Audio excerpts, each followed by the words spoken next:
¿Qué tipo de bucle debemos usar en cada momento? Es una pregunta típica en programadores noveles. En otros vídeos hemos explicado detenidamente los tres tipos de bucles que tiene el lenguaje C, incluso con ejemplos. Aquí vamos a ver primero un resumen rápido de estos tipos de bucles y luego daremos unas normas generales para saber cuándo usar cada uno de ellos. Terminaremos con unos ejemplos para aclarar todo lo visto. ¡Vamos! Te recuerdo que el bucle while tiene una sintaxis simple y que la condición es lo primero que se evalúa. Si esta condición es verdad, se ejecutará una vez el bloque de sentencias o cuerpo del bucle, volviendo a continuación a evaluar la condición. Esto se repite indefinidamente mientras la condición sea verdad. Cuando la condición sea falsa, el bucle termina y se pasa a ejecutar las instrucciones que haya después del bucle. Observe que si la condición es falsa al principio, la primera vez que se evalúe, entonces el bloque de sentencia no se ejecutará ninguna vez. Por eso se dice que este bucle se ejecuta 0 o más veces. Si en este bucle queremos que todas las sentencias del bloque se ejecuten al menos una vez, podemos copiarlas y ponerlas justo antes del bucle. Para evitar esta repetición de código existe el bucle do while, que es muy similar, pero la condición se pone al final. Por tanto, al llegar la ejecución a este bucle, lo primero que se ejecuta es el bloque de sentencias y luego se evalúa la condición. Si es verdad, vuelve arriba para ejecutar el bloque de nuevo, y si la condición es falsa, el bucle termina. Pero vemos que como mínimo el cuerpo del bucle se ejecuta una vez. Es decir, este bucle se ejecuta una o más veces. Esta es la diferencia clave entre estos dos bucles. Por último, el bucle for es una modificación del bucle while para poner de forma cómoda bucles deterministas. Los bucles deterministas son aquellos para los cuales el número de repeticiones es conocido a priori. Se incluyen aquí los casos en los que sabemos los valores inicial y final de la variable de control del bucle y también es conocido cómo evoluciona el valor de dicha variable entre las distintas vueltas. La inicialización se ejecuta solo una vez al principio y establece el valor de la variable de control del bucle para la primera iteración. Tras esta inicialización se evalúa la condición y se interpreta como en un bucle while. Si la condición es cierta, se ejecuta el cuerpo del bucle y si es falsa, el bucle termina. Siempre que se ejecute el bloque de sentencia, se ejecutará también la parte de actualización y siempre después de la actualización vuelve a la condición para ver si seguir o no con el bucle. Como en un bucle while, la condición podría ser falsa para la primera iteración y por tanto el cuerpo del bucle se ejecutará en un bucle for 0 o más veces. Por ejemplo, en un bucle for es fácil recorrer los valores desde el 10 al 100 avanzando de 2 en 2, es decir, solo los números pares. También es simple hacer bucles descendentes, por ejemplo, desde el valor 1024 hasta el valor 4, avanzando dividiendo por 2 en cada vuelta. Es importante que el programador garantice que la condición de un bucle acabará siendo falsa en algún momento. Si esto no ocurre, tendremos un bucle infinito, es decir, un bucle que no terminará por sí mismo. Tras este resumen, vamos a ver un sencillo método para elegir el mejor bucle en cada ocasión. Veamos cómo. Lo primero que tenemos que saber es que cualquiera de estos tres bucles se puede emplear para cualquier objetivo. Es decir, con un único bucle podríamos programarlo todo. De hecho, hay lenguajes que no tienen estos tres tipos de bucles. En particular, el bucle do while no existe en algunos lenguajes como Python o MATLAB. Entonces, ¿para qué tenemos tres bucles si solo necesitamos uno cualquiera de ellos? La respuesta es simple. Si elegimos bien el bucle en cada ocasión, haremos programas de forma más cómoda y estos serán más legibles, más fáciles de corregir y también de evitar errores.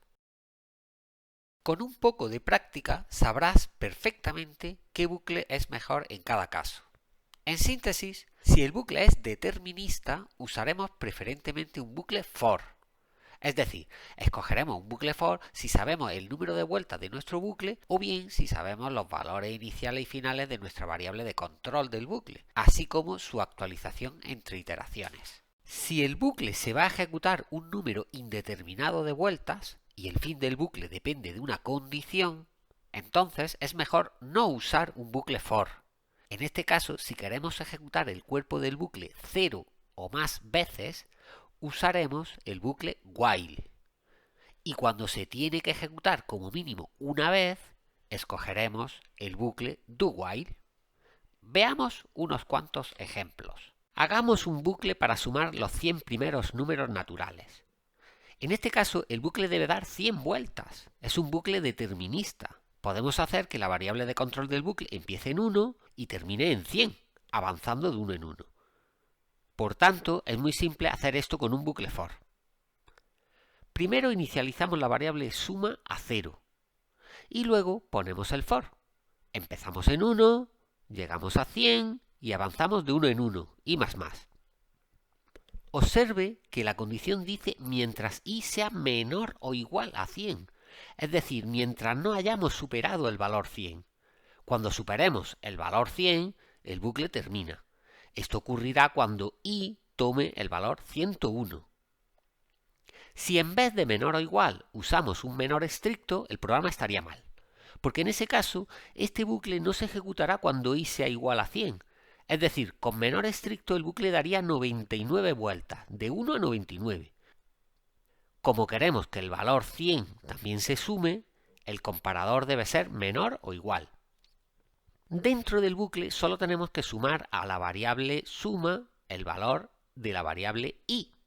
De esta forma, este bucle dará 100 vueltas y al final tendremos en la variable suma la suma de los números naturales entre 1 y 100.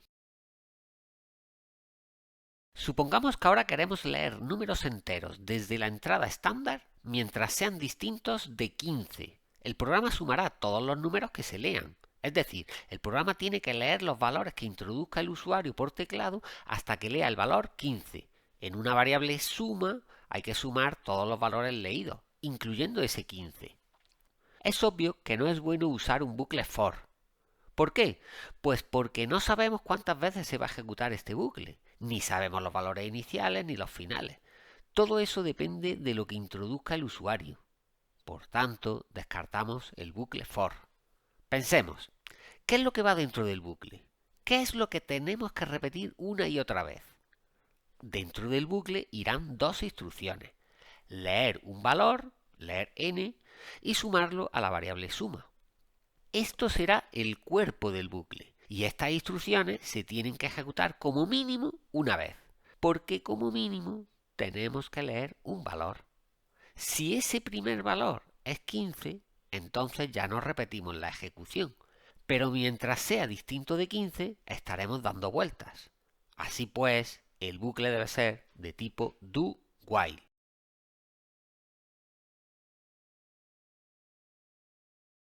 El bucle do-while hace que se ejecuten estas dos instrucciones mientras n sea distinto de 15, pero la primera vuelta se ejecutará independientemente de ese primer valor de n. Ojo, no olvidemos inicializar la variable suma a 0. Por su parte, la variable n no hay que inicializarla, porque la primera vez que se usa es para asignarle el valor que se lea. ¿Qué ocurre si usamos el bucle while? Para esto tenemos que cambiar la condición de lugar y ponerla arriba. Esto es incorrecto, porque no tiene sentido preguntar si n es distinto a 15 cuando aún no hemos leído el primer valor de la variable n. Volvamos al código correcto. ¿Se puede escribir este código usando un bucle while? Por supuesto que sí. Vamos a escribir a la derecha un código equivalente. Para usar el bucle while tenemos que leer la variable n antes de entrar en el bucle. Esta instrucción sirve para leer el primer valor. Pero ojo, si lo dejamos así, ese primer valor de n no se va a sumar. Fíjese que ese primer valor solo se usa en la condición y luego se perderá al leer el siguiente valor de n dentro del bucle.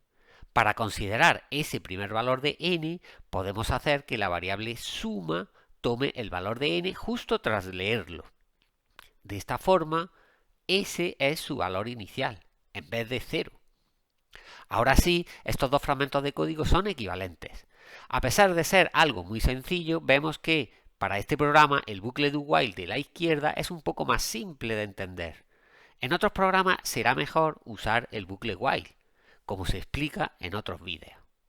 Para terminar, recuerde, con cualquier tipo de bucle se puede conseguir la misma funcionalidad, pero no es tan fácil como cambiar el bucle en un código ya hecho.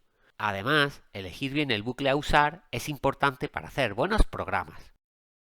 Sigue programando y no te pierdas los vídeos con ejercicios ya resueltos.